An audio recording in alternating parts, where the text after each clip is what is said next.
Hello dear student, स्वागत है आपका अपने इस यूट्यूब चैनल पे। तो अपने बेसिक बायोलॉजी प्लेलिस्ट में जो अगला टॉपिक है वो है कोशिका द्रव्य विभाजन यानी कि साइटोकाइनेसिस। इसके बारे में आज अपने पढ़ेंगे, अध्ययन करेंगे। इससे पहले अपने पढ़ चुके हैं केंद्रक विभाजन किस प्रकार से होता है। आई होप कि वो आपने टॉपिक देखा होगा। अगर नहीं देखा तो आप उसे देखिए और बार बार रिपीट करके उसका अध्ययन कीजिए। बहुत ही महत्वपूर्ण प्रश्न उसके अंदर बनते हैं। तो चलिए शुरुआत करते हैं। कोशिका द्रव्य विभाजन यानी कि साइटोकाइनेसिस, किस प्रकार से ये प्रक्रिया शुरू होती है कोशिका के अंदर। तो सबसे पहले यह विभाजन शुरू होता है एनाफेज अवस्था के अंदर, यानी कि पश्चात जो अवस्था होती है, प्रावस्था होती है, उसके अंदर ही ये विभाजन शुरू हो जाता है, यानी कि कोशिका द्रव्य बंटना शुरू हो जाता है। अगला टेलोफेज यानी कि जो सबसे लास्ट में जो अवस्था अपने पढ़ी थी, अंत्यावस्था, जिसको रिवर्स ऑफ प्रोफेज भी कहा जाता है। इसमें कोशिका द्रव्य बीच में से अंदर की ओर धंस जाएगा और अंदर की ओर धंसेगा तो वो सिकुड़ेगा, जिससे संकुचनशील संरचना बनने के कारण कोशिका द्रव्य दो भागों में बंट जाता है और अंत में जाके जो कोशिका होता है उसकी पूर्ण तरीके से यानी कि पूरी तरीके से विभाजन हो जाती है। और उसी विभाजन के दौरान जो डॉटर सेल होती है, पुत्री कोशिका होती है, वो बनती है। और ये कितने प्रकार का होता है? ये होता है दो प्रकार का। एक तो होता है जंतु कोशिका में कोशिका द्रव्य विभाजन और दूसरा होता है पादप कोशिका में कोशिका द्रव्य विभाजन। तो अपने सबसे पहले पढ़ते हैं कि जंतु कोशिका में किस प्रकार से विभाजन होता है। तो सबसे पहले एनिमल सेल में प्लाज्मा जो मेम्ब्रेन होती है वो बाहर से अंदर की ओर धंसना शुरू हो जाती है, यानी कि ये अपने कोई कोशिका है, ठीक है। इसमें यहाँ पे जब विभाजन होता है तो यहाँ पे दो केंद्रक बन जाते हैं। अपने पढ़ा था कि टेलोफेज अवस्था के अंदर दो अलग अलग केंद्रकों का निर्माण हो जाता है। गुणसूत्र इसी की तरफ क्या करते हैं? गति करते हैं। फिर उसके बाद अंदर की ओर धंसना शुरू हो जाती है, यानी कि अगली जो अवस्था होती है उसमें जो ये प्लाज्मा मेम्ब्रेन होती है, यानी कि प्लाज्मा जो झिल्ली होती है वो अंदर की ओर, यानी कि अगली अवस्था में क्या होगा कि इसके बाहर से अंदर की ओर एक बल लगेगा, यानी बाहर से अंदर की ओर क्या लगेगा? एक बल लगेगा, जिसके कारण यहाँ पे एक खांच बन जाती है, ठीक है। यानी कि जिससे कोशिका द्रव्य दो भागों में बंट जाता है। यहाँ पे कोशिका द्रव्य क्या होगा? दो भागों में बंट जाएगा। कोशिका द्रव्य दो भागों में बंट जाता है और इन सेल्स में कोशिका द्रव्य विभाजन एक संकुचनशील प्रक्रिया होती है और इसमें अंदर की ओर अभिकेंद्रीय बल लगता है, यानी कि अंदर की तरफ एक कॉन्सेंट्रेशन फोर्स लगता है, जिसको अभिकेंद्रीय बल बोलते हैं, जो बाहर से कहाँ लगेगा? अंदर की तरफ लगेगा। और अंदर की तरफ लगेगा तो यहाँ पे बीच में क्या बन जाएगी? एक खांच बन जाएगी। बीच में एक खांच बन जाती है, जिसे क्या बोलते हैं? कोशिका खांच कहा जाता है। जिसे क्या बोलते हैं? कोशिका खांच कहा जाता है। और इसका निर्माण किस कारण होता है? क्योंकि यहाँ पे एक बल लगता है जो बाहर से अंदर की तरफ लगता है। किस पे लगेगा? प्लाज्मा मेम्ब्रेन पे लगेगा और आगे जाके ये जो खांच होती है ये और ज़्यादा बढ़ जाती है, यानी लगातार बल लगने के कारण ये खांच और ज़्यादा बढ़ जाएगी। और उसके बाद अंत में जाके यहाँ पे दो पुत्री कोशिकाओं का निर्माण हो जाता है, जिसमें कोशिका द्रव्य भी अलग अलग हो जाएगा, ठीक है। यानी यहाँ पे सबसे मुख्य बात क्या होती है कि जो बल लग रहा है वो कौन सा बल लग रहा है? अभिकेंद्रीय बल लग रहा है, जो बाहर से अंदर की तरफ लगता है। और किस पे लगेगा? प्लाज्मा मेम्ब्रेन पे। और ये प्लाज्मा मेम्ब्रेन अंदर की तरफ खिसकेगी, जिससे कोशिका द्रव्य जो होगा वो शुरुआत में तो बिल्कुल मिला हुआ होता है, एक साथ में होता है, और बाद में इसका विभाजन होना शुरू हो जाएगा और अंत में प्रोडक्ट के रूप में अपने को क्या प्राप्त होगी? Daughter cells. क्योंकि यहाँ पे जो साइटोकाइनेसिस प्रक्रिया है वो पूरी हो चुकी है। कोशिका द्रव्य विभाजन हो चुका है और ये खांच बाहर से अंदर की ओर बढ़ती है, यानी कि दिशा एक प्रकार से देखा जाए तो इनकी दिशा अभिकेंद्रीय दिशा हो जाती है। अभिकेंद्रीय दिशा यानी कि बाहर से अंदर की ओर जो दिशा होती है उसको बोलते हैं अभिकेंद्रीय दिशा, जिससे दो पुत्री सेल्स यानी कि कोशिकाओं का निर्माण हो जाता है। ठीक है, तो ये यहाँ पे पूरी प्रक्रिया है और डायग्राम से आपको दिखाना है तो इस प्रकार से दिखा सकते हैं। कॉम्पिटिटिव एग्ज़ाम की तरफ से देखा जाए तो प्रश्न कौन सा बनता है, प्रश्न ये बनता है कि कोशिका द्रव्य जो विभाजन होता है एनिमल सेल के अंदर, उनमें जो दिशा होती है, जो कोशिका झिल्ली पे जो दिशा होती है, जो बल लगता है, वो कौन सा बल लगता है, वो कौन सी दिशा होती है। तो आपका जो जवाब होना चाहिए वो यही होना चाहिए, अभिकेंद्रीय दिशा होती है, अभिकेंद्रीय बल लगता है, जिसके कारण यहाँ पे कोशिका द्रव्य विभाजन हो जाता है। किसके अंदर? एनिमल सेल्स के अंदर। ठीक है, तो आप ये नोट डाउन कर सकते हैं। अब अपने आगे देखते हैं कि पादप कोशिका में कोशिका द्रव्य विभाजन किस प्रकार से होता है। तो सबसे पहले जो प्लांट सेल्स होती है यानी कि पादप कोशिकाएं होती है, उसके अंदर जो गोल्जिकाएं होता है और माइटोकॉन्ड्रिया होता है और ER यानी कि अंतःप्रद्रव्य जालिका जो होती है, मुख्य रूप से तो इसमें गोल्जिकाएं होता है जो अंदर से बाहर की तरफ इकट्ठे होकर यानी कि एकत्रित होकर एक कोशिका पट्टी का निर्माण करते हैं, यानी कि जो एक प्रकार से सेल प्लेट्स होती है उसका निर्माण करते हैं, जिसे बोलते हैं फ्रेगेमोप्लास्ट। जिसे क्या बोलते हैं? फ्रेगेमोप्लास्ट बोलते हैं। यानी किस प्रकार से, देखिए ये जैसे अपने प्लांट सेल्स है और इसके चारों तरफ पाई जाती है सेल वॉल यानी कि कोशिका भित्ति। ठीक है, इसके अंदर भी वही प्रक्रिया होगी जिसमें दो केंद्रक यहाँ पे बनते हैं। अब क्या होता है शुरुआत में कि पादप कोशिका में भी कोशिका द्रव्य पाया जाता है। ठीक है, और इसके अंदर गोल्जिकाएँ भी होंगे, गोल्जी बॉडी भी होगी, ER यानी कि अंतःद्रव्य जालिका भी होगी और साथ में क्या होंगे? माइटोकॉन्ड्रिया। ये क्या करते हैं? इकट्ठे होकर यहाँ पे एक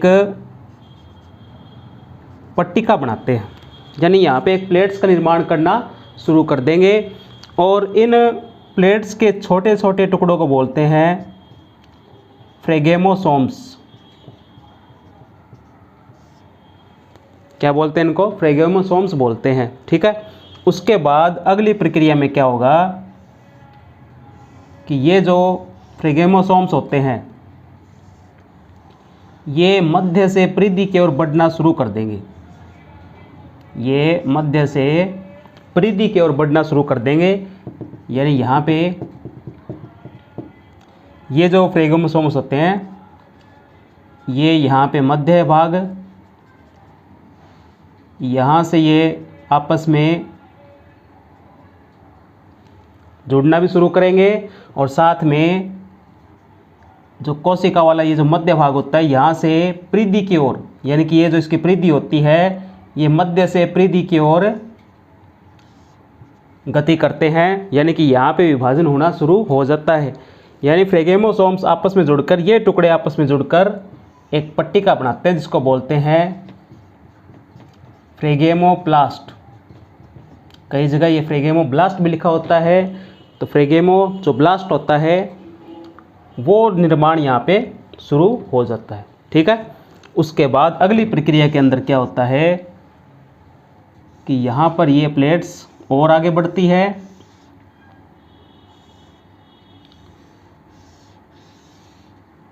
और आगे बढ़ेगी, तो इसकी एक लिमिट भी होती है और वो लिमिट कहाँ पे जाके ख़त्म होती है? सेल वॉल पे। यानी कि जैसे ही ये पट्टिका मध्य से परिधि की ओर बढ़ेगी तो ये आखिर में जाके कहाँ जुड़ेगी? ये इस भाग से जुड़ेगी जिसको बोलते हैं अपने सेल वॉल। क्या बोलते हैं? Cell wall. और यहाँ पे अगर देखा जा रहा है तो बीच में यहाँ पे केंद्रक के अलावा कोशिका द्रव्य का भी क्या हो चुका है? विभाजन हो चुका है। और अंत में जाके उसी प्रक्रिया के दौरान यहाँ पे 2 कोशिकाएं अलग अलग प्राप्त हो जाएगी और यही 2 कोशिकाएं होती है डॉटर सेल्स। क्या होती है? डॉटर सेल्स होती है। इस प्रकार की प्रक्रिया के अंदर अगर देखा जाए तो मुख्य भूमिका होती है एक बल की। जैसे अपने पढ़ा था कि जंतु कोशिका में अभिकेंद्रीय बल लग रहा था, तो यहाँ पे भी एक बल लगता है जो इसको मध्य भाग से परिधि की ओर क्या करता है? धकेलता है। ठीक है, विभाजन में सहायक होता है। इसको बोलते हैं अपकेंद्रीय बल। क्या बोलते हैं? अपकेंद्रीय बल बोलते हैं, यानी कि सेंट्रीफ्यूजन फोर्स। ठीक है, ये वो बल होता है जो इस पट्टिका को मध्य भाग से परिधि की तरफ भेजता है, यानी कि परिधि की तरफ गति कराता है, जिसके कारण ये जो कोशिका होती है बीच में से 2 भागों में टूट जाती है, बंट जाती है, डिवाइड हो जाती है। ठीक है, तो आइए देखते हैं कि यह मध्य भाग से परिधि की ओर बढ़ती है। कौन बढ़ती है? फ्रेगोप्लास्ट, यानी कि कोशिका पट्टी, यानी कि सेल प्लेट्स, और अंत में सेल वॉल से जुड़ जाती है। यहाँ पे सेल वॉल से क्या हो जाती है? जुड़ जाती है। इन कोशिका पट्टिकाओं यानी कि सेल प्लेट्स दोनों ओर सेलुलोज की दीवार बन जाती है, यानी कि यहाँ पे जब ये जुड़ेंगी तो यहाँ पे एक सेलुलोज की क्या बन जाएगी? दीवार बन जाएगी। ठीक है, उसके बाद 2 पुत्री कोशिकाओं में इनका विभाजन हो जाता है। 2 पुत्री कोशिकाएं ये बन जाती है, यहाँ पे डॉटर सेल बन जाती है। ठीक है, तो ये आपका यहाँ पे पादप कोशिकाओं में किस प्रकार से ये साइटोकाइनेसिस होता है वो आप लोग इसमें नोट डाउन कर सकते हैं। अब अपने इन दोनों जो कोशिकाएं होती हैं उनमें बेसिक डिफरेंस देखते हैं कि विभाजन में कौन कौन सी बातें आपको मुख्य तौर पे याद रखनी है। तो देखिए, एनिमल सेल में जो ये कोशिका द्रव्य विभाजन होता है उसमें सबसे पहली बात तो इनका मेथड कौन सा होता है, विधि कौन सी होती है, तो उसको बोलते हैं कोशिका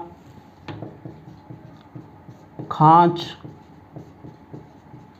विधि, यानी कि सेल फ्यूरो मेथड।